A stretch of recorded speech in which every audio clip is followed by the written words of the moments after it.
Just the 5 matches this week, 3 of the top 6 in action, including Arsenal and Newcastle. We asked for 2 legends, but Thierry Henry and Shola Amiobi couldn't make it. To the Emirates, where unbeaten Arsenal faced winless Sheffield United. Bukayo Saka had scored or assisted in 6 straight games. The last Englishman to do so in 7 for Arsenal was Ian Wright. There won't be no assisting there. But... Pure goals. Your commentator, Steve Wilson. Eddie, congratulations, your first Premier League hat-trick. That must be a great feeling. Yeah, amazing. Obviously, it's not been easy. You know, last month I lost my auntie, so I just want to dedicate these 3 goals to her. You know, her family were here watching today, so I want a really special moment. I want to dedicate it to her.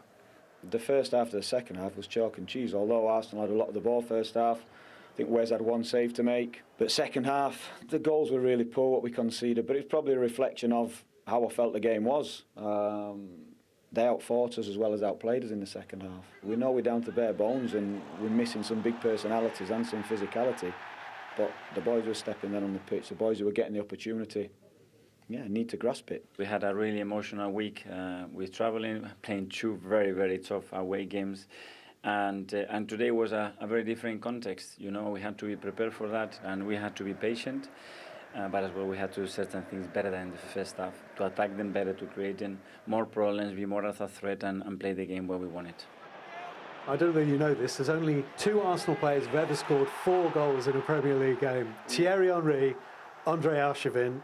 It could have been Henry, Arshavin, Nketiah. I know. And to be fair, my first instinct was to grab the ball and go. But obviously Fabio won it, and he's expecting a little one soon. So it's about being team player. You know, he's found me on other occasions in the game. So it was his time to get a chance, and he took it away. So I'm happy. It was a first Premier League hat-trick for Arsenal, for Eddie Nketiah. Yeah. And a reward, perhaps, for his perseverance. I think so, yeah. And especially coming into a team where, there's a lot of rotation, and you're not playing with the major first-team guys, and you want to be playing with the players. It's going to make you the chances. But what he done today was brilliant. I thought he was fantastic today. I like when he stays in and around there. And he looked very sharp today, you know what I mean?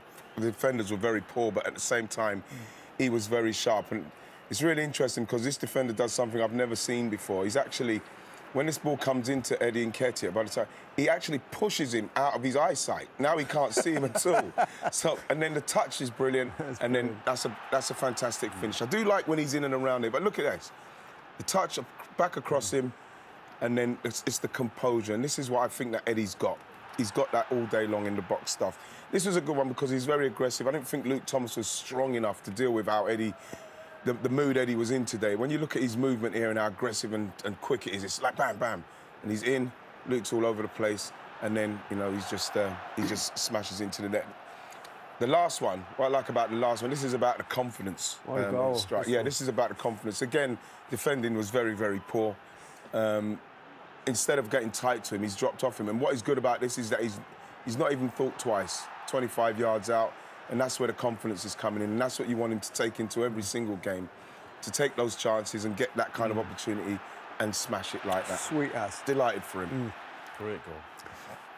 Yeah. He's got a few starts this season, hasn't he? That's not something that applied to either of you two, but it must be difficult in a way, being, I suppose he's a squad player. Yeah. But every club needs those sort of players, don't they, that can come in and do a job like that. When you look at it, you think to yourself, like Arsenal now, they're challenging for trying to win the league. You know, they're in the Champions League. You know, there was a time where we was worried that he weren't going to sign. In the end, he did sign. But you're thinking, where else would he go to get the opportunity, what he's got now? I know you've got Jesus in front of him. People are talking about another striker. But at the same time, he's in there, coming in and doing a job that we need him to do. And he's done it. He's done it last season, and he's doing it again this season. He's a good player to come in there, isn't he? He's unlikely ever to be the main man. Yeah. But you're absolutely right. When you're in a football club that's challenging for honours, you need players of quality to come in, and he's that, and he'll always be a threat. Yeah, tough day for Sheffield United, wasn't it? A proper battering. I think it's the worst start after 10 games ever in a Premier League season, and the previous worst start, Sheffield United 2 years ago. They're shipping goals for fun, aren't they? 29 in 10. you've got no chance when you concede that many. I do have a bit of sympathy for Paul Heckingbottom because what chance have you got when you're selling two of your best players before ball is kicked? All of a sudden, straight away, you're under pressure. Bergen and Dye. Yeah. Berger and Undair, yeah. Okay.